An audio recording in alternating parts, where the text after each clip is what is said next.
Welcome to NBA Now by Chat Sports. I am Nic Rohloff. On today's show, a little bit NBA rumors mailbag. Haven't done one in a long time, but I figured as NBA free agency slowed down a little bit, it'd be a good time to answer some questions from the real ones out here at Chat Sports that are wondering the latest in the NBA. We start with a $2 super chat from No Santana 14. Shout out to you. At what point will Curry want out of Golden State, if ever?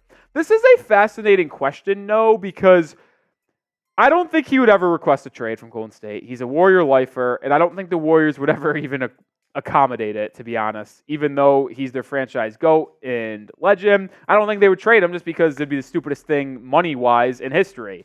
But the reason why you're seeing the Warriors be interested in a Lauri Markkanen trade is, to me, to at least show Steph Curry that they're trying to do something to make sure the final 3 to 4 seasons of his career don't go to waste. So I don't think he'll ever be asking for a trade because they're going to do everything in their power to make sure he's got at least a roster that can compete in the Western Conference. Willie with a $2 super chat. Sign and trade Herro for DeRozan, Terry Rozier, D-Rock. Okay, so different trades. So Herro, sign and trade for DeRozan, Terry Rozier, and Duncan Robinson for Trae Young. Coming in from a Heat lens here. One, the Heat will not do a sign and trade for DeRozan because it hard caps them at the first apron, and they are already currently over the first apron. So they just will not do a sign and trade for DeRozan. And for Trae Young, it's going to cost a lot more than Terry Rozier and Duncan Robinson. It's going to cost you picks. It's going to cost you one of Nikola Jovic, Jaime Jaquez Jr. in all likelihood. Now, if you could find a way to trade Herro to a third team, like a random team, shed his salary, sign DeMar DeRozan on a 1-year, $18 million deal, and then trade Duncan, Jovic picks for Trae Young. I don't know if it's feasible, but a Trae Young, Jimmy DeRozan, Bam 4, it would be very fun, and it would be a competing team in the Eastern Conference, that's for sure. Let me know, how would you grade the NBA offseason thus far? We've got some things slowing down in free agency, some things slowing down after the draft. How would you grade the NBA offseason thus far? Corbin with a $5 super chat. Shout out to Corbin. What would Miles Bridges to the Clippers look like? Sign and trade, or would they need to do other trades to clear cap space for free agent signings? All right, let me answer this first by getting the exact numbers of the Los Angeles Clippers cap space situation. There is the buzz out there that they want and are interested in Miles Bridges. I'm not sure what Miles Bridges is really going for right now, but according to Spotrac, as of right now, there is $7.1 million of space before the Clippers get to the first apron. So allegedly, they could offer him the non-tax-paying mid-level $5.2 million. Which is probably what I would, no, said that wrong. Wait, Coop, help me out here. I just want to double check. The non-taxpayers 12.8. The taxpayers 5.7. Yeah, I said that backwards. I just want to make sure that's abundantly clear. So I guess allegedly they could probably offer $7.1 million right up until they get to the first apron. So that's what I would probably look for if I was a Clippers fan. It wouldn't be a sign and trade because that then would hard cap them, I believe, at the first apron, and I don't think they want to do that. So $7.1 million on 1 year is probably what you're looking at. Devontae Adams Burner with a question. If the Sixers trade for Dorian Finney-Smith and sign Gary Trent Jr., where would they rank in the NBA? 2? 3 in the entire NBA? I already think the Sixers are better than the Knicks. After getting Paul George, Kelly Oubre back, Eric Gordon, and Andre Drummond, if they're able to trade for Dorian Finney-Smith to have him be their starting power forward in between your starting backcourt, and you Gary Trent Jr. as a six-man flamethrower off the bench, I think that's the second or third best team in the NBA. Boston's going to have to be number 1. I think Oklahoma City Thunder are 2, and then maybe the Sixers would be there with OKC, or they'd be the third team in the NBA. Tino with a question. Outside of the Celtics, who are the scariest teams in the NBA right now? As mentioned, 76ers, Oklahoma City Thunder. It's hard to count out the Dallas Mavericks after improving their team. They just made the finals. Clay's an improvement over Tim Hardaway Jr. Quentin Grimes may be an upgrade over Josh Green, and then getting Najee Marshall, I think, is an upgrade over Derrick Jones Jr. because he's a better offensive fit and provides you with the same defense. So the Mavericks are right there. The Knicks are still there. The Sixers. I think the NBA champion will come from one of these 5 teams next season, and I'm willing to bet on that.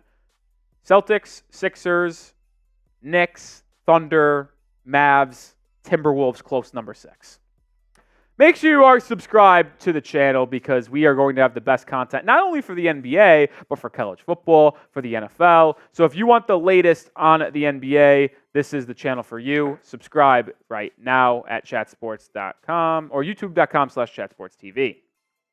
Lore, what should Warriors do next move? Well, they've been busy over the past 48 hours getting Buddy Hield in a sign and trade, getting Kyle Anderson, DeAnthony Melton.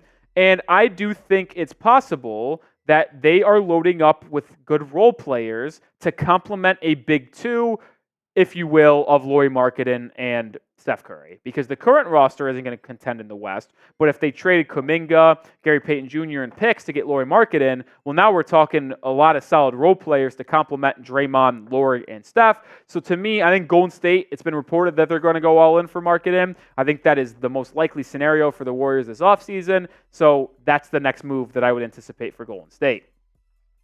Omar's Burner says, will the Mavs pursue Patrick Beverly? Hope you say no. Well, let's bring on producer Jeffrey Cooperstein here, who is a host here of the Mavericks channel. So, Coop.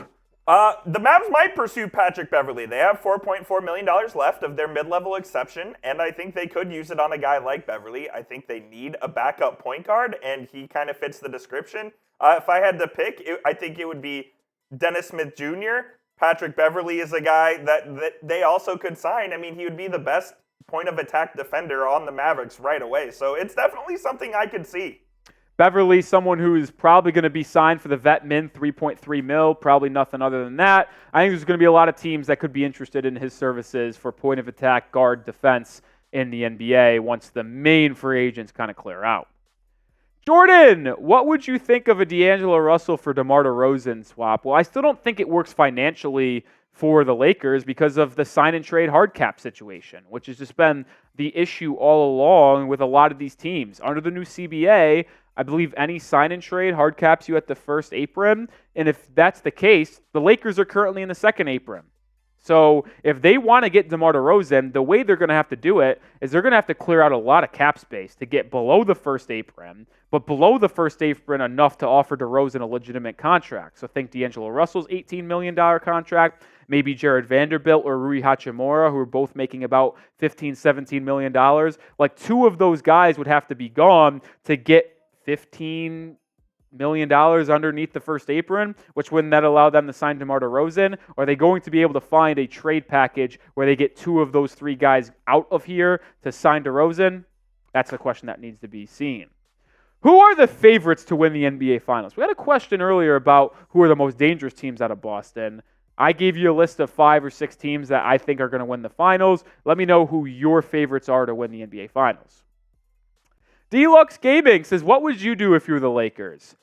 Probably look on the trade market. I know a lot of people are going to talk about DeRozan. I don't think he's that good of a fit in Los Angeles anyway. Now, you could hypothetically, with LeBron James having a player option, you could bring DeRozan in for a 1-year deal and just go all in on one season with DeRozan, LeBron, and AD and just see what happens. But if I were the Lakers, I'd probably try to find a wing player that can space the floor, defend, create for their own to help LeBron and AD. I know there was a crazy report out there that they've been in conversations or at least had a conversation on Cam Johnson and Dorian Finney-Smith from Brooklyn, Kyle Kuzma from Washington, Portland Trailblazers and Jeremy Grant. Like they've been very busy on the phones, it seems like, in LA. And to me, I think they need a guard or a wing that can create for their own, but also knock down shots when LeBron and AD get doubled.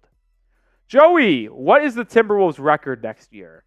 Obviously a big Timberwolves fan with the Justin Jefferson gritty icon there. What did they go this past year, Coop? They didn't win 57 games, did they? No, I think number 1 seed was 54 in OKC. they haven't made too many crazy additions to the roster. Good draft with Terrence Shannon Jr. and Rob Dillingham. They did win 56 games. Didn't see that one coming. So 57 was OKC then. I think they take a step back because the West is going to get even better somehow, if that's crazy to say. I'll go 54 and 30, no, 28. 54 and 28. That feels fair. Another step for Ant.